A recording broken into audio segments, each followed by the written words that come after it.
માંગરોળના ઝરિયાવાડા ગામે તાલુકા કક્ષાની સ્વાતંત્ર્ય પર્વની ભવ્ય ઉજવણી.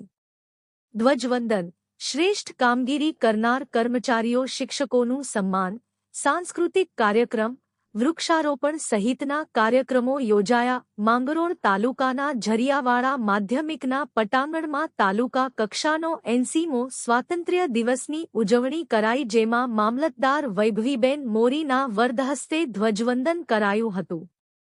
આ પ્રસંગે પોલીસ પરેડ સાથે ધ્વજવંદન બાદ મામલતદાર દ્વારા નાગરિકોને સંબોધન.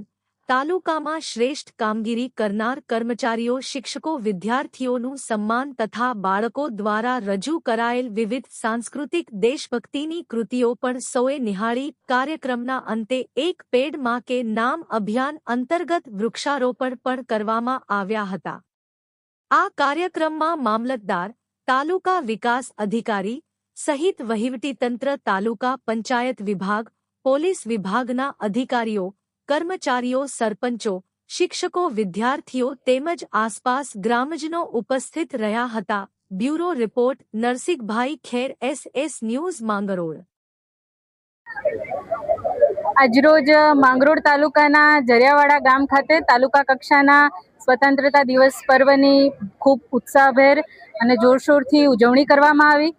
આ કાર્યક્રમમાં આપણા તાલુકા પંચાયતના પ્રમુખશ્રી, જિલ્લા પંચાયતના ઉપપ્રમુખશ્રી તેમજ વિવિધ પદાધિકારીઓ, પૂર્વ સરપંચશ્રીઓ વગેરે લોકોએ પણ ઉત્સાહભેર ભાગ લીધો. આજના કાર્યક્રમમાં આપણે વ્યસન મુક્તિ, સ્વચ્છતા તેમજ વાહન સેફટી અને રોડ સેફટી બાબતેના અમુક ટોપિક લઈ અને આ કાર્યક્રમને વધારે મહત્વપૂર્ણ અને ઇમ્પોર્ટન્સ આપી શકાય એવો બનાવવાનો પ્રયત્ન કર્યો છે. આ સાથે જ આ ગામમાં આજે એક હિન્દુ મુસ્લિમ એકતાનું પ્રતીક સમાન એક ધર્મનિરપેક્ષતાનું ઉદાહરણ પણ આ ગામે આજે જીવંત પૂરું પાડ્યું છે.